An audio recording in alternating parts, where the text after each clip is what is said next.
Yeah, so my name is Danny Matthews. I'm president and CEO of JL Matthews Company. I'm here with my son Harrison. Harrison and McKendry are my two boys that work with us. We're a fourth generation Lyman Supply store. We call ourselves the original Lyman Supply because of our year is 1946. We're 80 years old this year. So we're really excited about that. Harrison is more of the social media, behind the scene operations kind of stuff. McKendry is more the face of the company. He's out there seeing people and visiting, and so it seems to work out really well. And everybody respects the other person, so we try to keep that line, there. Yeah, recognize your strengths and kind of stay in your lane. That's good that you're well rounded in those areas.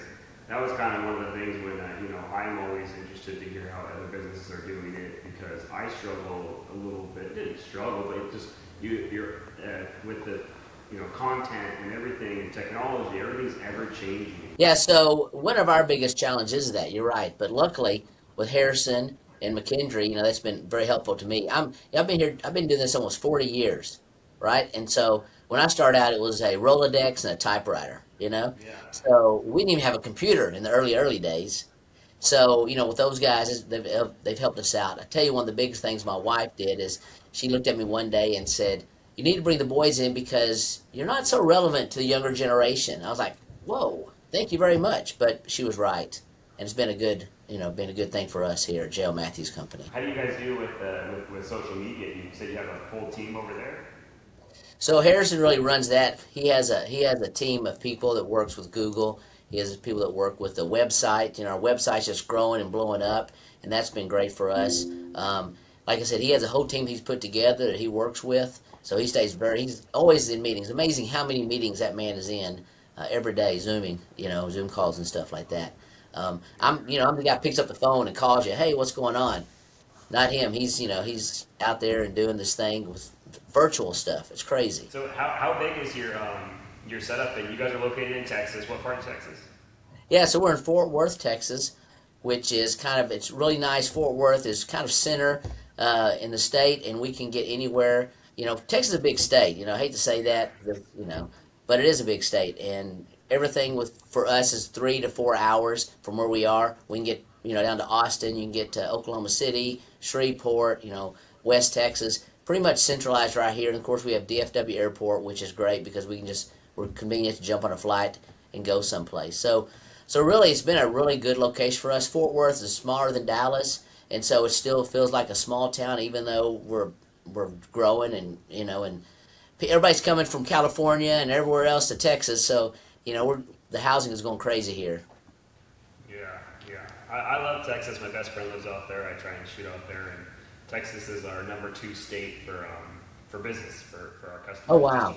on the retail side, yeah. On Right. the utility side, we're starting to gain a lot of traction over there. 'Cause we've kind of taken over California, and we're trying to push into other states and grow in Texas. And every time we go over there, we get warm welcomes, and so we love coming that way.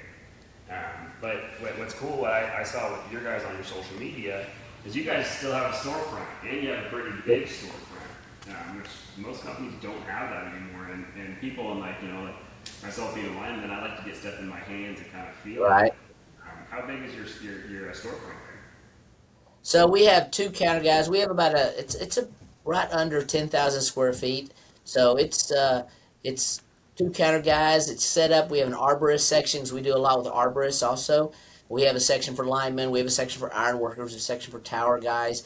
And so we kind of have it broken out within the store each section, and then we just let people run around. Run free. And we see somebody say, "Hey, can we help you with something?" And they'll say, "No, I'm just looking at the candy store. I'm just looking around." It's like, "Hey, feel free, grab us or call us if you're ready to buy something, or if you just can't find it, maybe we have it in the back warehouse. So we try to have that storefront, and we have the website, and then we have a trailer we pull around to shows and demo, and we also sell out of the trailer at some locations if it's what they allow, especially rodeos and things like that. So we kind of go to market several different ways. Traveling, I met you in Florida real quick, um, and Yes, yeah. I imagine you've been to a few more shows since then. Right? Yeah, so this is trade show season right now, right between rodeos and trade shows and conferences. It's that time of year now. We'll start slowing down here a little bit for the summertime, but then we'll kick back up in October for International Rodeo and some of the other events that are happening then. So yeah, it's going. We're blowing going right now. Yeah, yeah. Same thing here. We got a rodeo this weekend. I was just up in Northern California for a rodeo the previous weekend. Right? You know, I love getting out there. I imagine you're the same way. Actually talking with customers, getting feedback, and Oh being yeah. the face of your brand. Because I notice that you are always out there, still promoting, still talking to customers. So I think that's pretty important. That's good.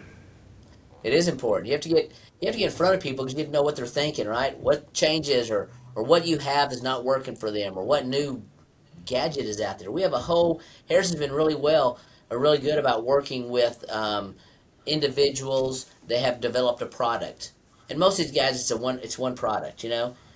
Four lineman, bi lineman kind of thing is what we call it, and he gets out there and develops those guys and talks to them. And a lot of times, to be quite honest with you, we're having to teach these guys about how you sell a product. They have this great product, whatever it is, and all the guys like it and see a need for it. But then we have to start teaching them about, okay, we have to build up some inventory. We have to price it competitively. We have to just start walking them kind of through the stages so that to make them successful. Because ultimately, at the end of the day, we want them to be successful for their families.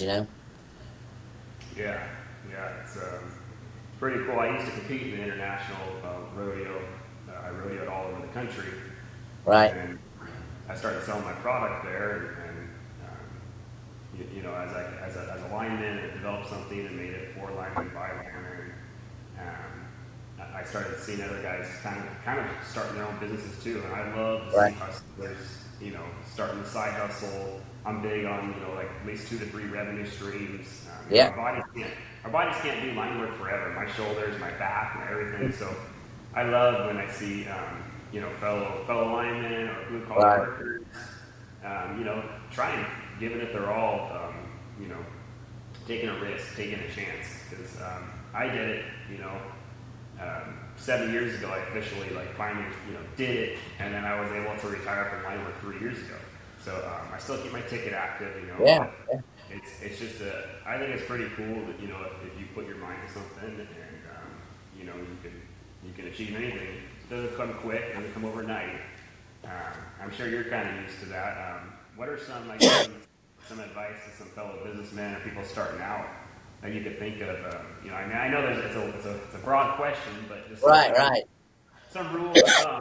I know with me, the biggest thing is how you deal with problems. You're always going to get thrown problems. Yeah. So it's like, how do you deal with that problem? Do you overreact, or do you take a step back and say, hey, let's come up with a plan. Let's learn from this problem and let's address it. That's one piece like that. I always try and give people. So I don't know, anything off the top of your head that comes to mind? Well, what I like to do is I like to put myself in their shoes. So how would I expect? What solution do I want? Right, Danny, as a customer, what's the solution? What's the outcome? What's the solution? And so that's how I try to think, put my mindset. Okay, what does the customer want? What does he need? Now, some things don't always work out that way, right? Because a guy has a new Milwaukee tool maybe, and it's not working for him, and maybe it's been in for repair a couple of times, and he wants you to give him his money back. Well, we've done that. We've given guys their money back because it doesn't work for them. Because that's what I would want, my money back. But that's J.L. Matthews doing that. That's not Milwaukee because they won't do those. A lot of times manufacturers won't do those kind of things because once it's out, it's out. They can't control how the guy used it, how it was stored, all those kind of things. But our term, we always say, is we want a long term customer. We don't want your business today. We want it for the lifetime. We're building from the ground up. So we do a lot with lineman schools. We try to work with the students, and educate them and give them high quality tools at a fair competitive price. And we're building from the ground floor up to have repeat customers throughout their life, their cycle. Yeah, that is a I don't good know if I point. answered your question, but it's kind of my thought. I always put my Yeah, myself in their shoes. yeah. Like you said, a returning customer. You definitely want your returning customer rate to be high because a one-time buy and done. Yeah, You don't have ad spend. That's a waste, and that's all that stuff. But like you're saying that the climbing schools, I think that's great. We kind of want to start doing more with climbing schools too, because I went to a climbing school, and before you know it, the guy that you went and spent time and gave a little bit of information to, or dealt with them, helping them pick out the right tools or whatever you needed, before you know it, that guy is going to be a superintendent of the company. Because Exactly. I've seen it. I've seen my groundmen go from apprentice to linemen to now they're superintendents already. I'm like, you Yeah. were just it feels like the other day they were just my groundmen. But yeah, and so along the way, if you could be helping them out, and you know like you said, a customer for life. So yeah, it's building the groundwork. Building the groundwork. Building the groundwork. Yeah. Well, you want to treat people like you want to be treated at the end of the day, right? Golden rule. So that's it. You have to keep it real, and you talk to them. Talk to them. Find out what their needs are, what their wants are, what their issues are, and then try to work through those issues. Sometimes we're successful. Sometimes we can. Sometimes we can come up with a solution. You know, two minds are better than one, as you know. So, Yeah, yeah. How many employees do you guys have? uh, we're we're pretty thin. We're pretty mean and lean. We only have about 12 employees, No, but that's we just good. I mean, with technology, you can substitute a lot of stuff out. You can put your well, accounting in there and stuff like that. that's Save the money. thing. That's the thing I was going to tell you. Back in the day when I was talking about a Rolodex and a typewriter, we touched everything. Five-parter invoices. You had to hand tear everything out. You physically put stuff. I can't tell you the last time we mailed a letter in here. Everything just emails. Invoices emailed to the customer. So I mean, yeah, we're doing so much more because we can with the technology. So that's the nice thing about that. I can Yeah, see that. yeah. That's a good way too to somewhat stay profitable but keep the prices competitive and low. Is to run a little bit leaner now. Um, but I mean, I guess kind of a question. I'm building up my team now. I got 4 official employees. I substitute a lot of stuff out as well, contract Mhm. stuff.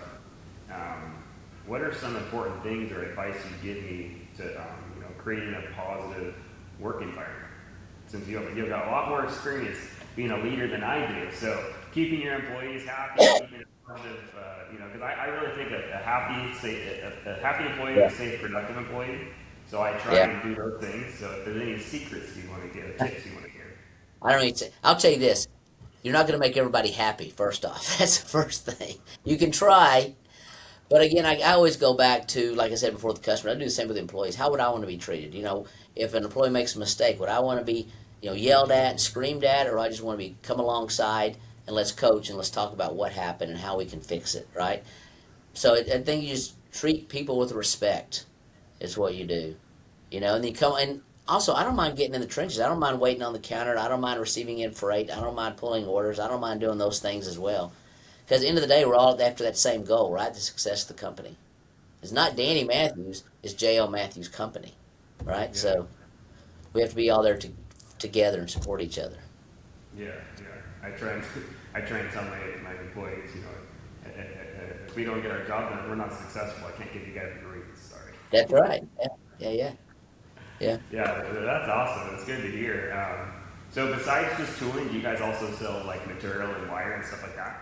Nope, we just concentrate on tooling. Done it for 80 years, so we really pride ourselves on having the inventory in stock to ship out the same day. Now, in some situations that doesn't happen, but majority of our material comes out of here same day we get the order. We work with the overhead and underground, like I said, arborists as well as tower and ironworkers, and so yeah, it's very important. We have a heavy inventory, which we do, and that we get it shipped out for timely delivery to our customers. Because you know how it is. You're out there in the middle of something, you lose something, you're in a storm or whatever it happens to be, and you can't work if you don't have the tools. So we don't Yeah, do our job if we don't have the inventory here on hand to ship it out. yeah, yeah. That I mean, to be known to as like a reliable source that people can go to in event of a storm. I know you guys get a lot of storms because you'll Yeah. have severe weather down there, and that's crucial to keep stuff in stock. We don't get fires like you do, though, fortunately. But we get the tornadoes and the hail and the rain and all that kind of stuff. Hurricanes. Yeah, yeah, yeah. The fires, besides breathing in all the ash, the fires aren't that bad. I hate working in the cold. I hate those cold storms. Oh yeah. I'm acclimated to the Southern California weather, so I'm a big Right. Right. yeah. But yeah, and with same day fulfillment, like you had touched on, all the customers, everyone's acclimated to Amazon ship speeds now. So if they're Yeah. not fulfilling same day, automatically customers are going to get, a good or a bad about your brand. Because like, Right. even with me, I know this. If I order something from you and it comes in 2 days, I'm already like, yeah, awesome. They're on top of their stuff, or Yeah. and I'm so much more excited about that brand and your company and everything. Right. But even if the product's the same, but if I got that same product 7, 8 days later, I'd be a little bit less excited about the product or the brand. Right. So yeah, ship speeds are great. So that's good that with a lean team, you guys are still fulfilling the same day. Yeah. Because I think the customers notice that too. When you're on top of your stuff and you're getting your job done, it goes a long way. I think at least. Well, I heard that, I mean, we're not perfect. I don't want to give anybody the idea we're Yeah, perfect. there's We're always probably not. going to be something that comes up. Yeah, I understand. Yeah.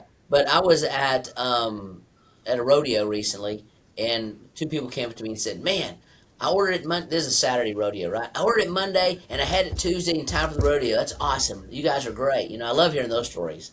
Yeah, that means we're doing our job the way it should be done, right?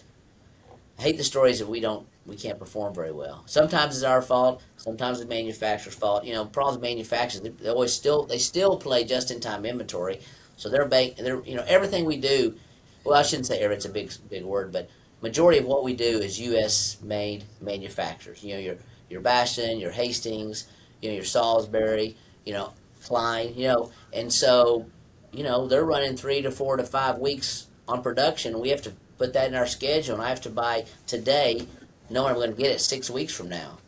And I'm having to try to figure out the whole, how it is with inventory, trying to figure out the whole yin and yang. Do I have too much? Do I have not enough? All of a sudden, something becomes really hot that I haven't sold even two of, and now I'm sold 10 of them. And I was like, what in the world's happening here? So, yeah, we play that inventory game pretty tight around here. I think we do a pretty good job, honestly, but we do have our faults. Yeah, it's definitely walking a tightrope, and then you're over leveraging yourself also, and then with net 30 terms with some people, and Yeah, yes, I know, I hear you on it. It gets tough at certain times, especially with growth, with when your yeah, business is really good. It's like you have to guesstimate with all those. There are some tools out there now that help with that stuff, which is yeah. really nice. But yeah, and like we had touched on collective. That's just that right there. It's Hmm. awesome. And the emails we had touched on Shopify Collective. That's just a great Yeah, source, great yeah. tool to help for other companies not have to have the leverage out there, but then work together and stuff like that. So I'm really excited. Hopefully we get that set up soon and get some product going before the Texas rodeo. Well, you know how it is with the product. You always wait for the manufacturers to help you out. Yeah, yeah. We're going to be out there in Texas, so we'd love to come by sometime and stop and Yeah, check out come the show. on. Come on to the store. Check it all out. You're welcome. Always, the door's always open. Yeah, yeah. We're I know open we have a trip during out the there week. in July already, so I think we're doing one in July at least. We were out there in February, so yeah, we're starting to do a lot more in Texas. So we definitely want to come by and check out everything we have and meet you guys in person, or see you guys in person again, I guess. Come on. Met you Hey, once in person, but yeah. the door's open. We got cold water for you. Maybe a Coca-Cola or something for you. Some coffee. Come on, man. You know? Awesome, awesome. Well, I appreciate the time and jumping on here Yeah. and giving a little bit of advice, because I love when there's hearing about entrepreneurs and other people out there, and so it's always good to get a little bit of advice from a company that's been around as long as you guys. You're saying an old fart. What you're saying? No, no, just experience. Well, I was at the. I'll close up here. I was at the rodeo. Not rodeo. I was at the Internet IP conference, Incident Prevention Conference in Florida, like 2 weeks ago. And I really was making an effort to take some of the younger guys around that I've seen and said, you guys need to meet these younger guys because you're our next generation. You know, me, I don't have that many more years, but I still love doing it. It's still fun. The industry's great, and I get to meet people like yourself. So that's awesome. Yeah, yeah. When you have passion for something, like I've always had passion for this trade, that's why I rodeoed. It's really Right? cool. And honestly, like with my job, it doesn't really feel like work, because I get to go and talk to relatable Yeah. people that are doing the same Yeah. Yeah. thing, you kind of have the same passion, the same drive, so it's a great industry. And yeah, I'm super, super excited, super stoked, and I appreciate it. Thanks for coming on today. Yeah. Thank you. Well, come by and see us next time you're in Texas. Will do. Thanks. All right. Thank you. Take care.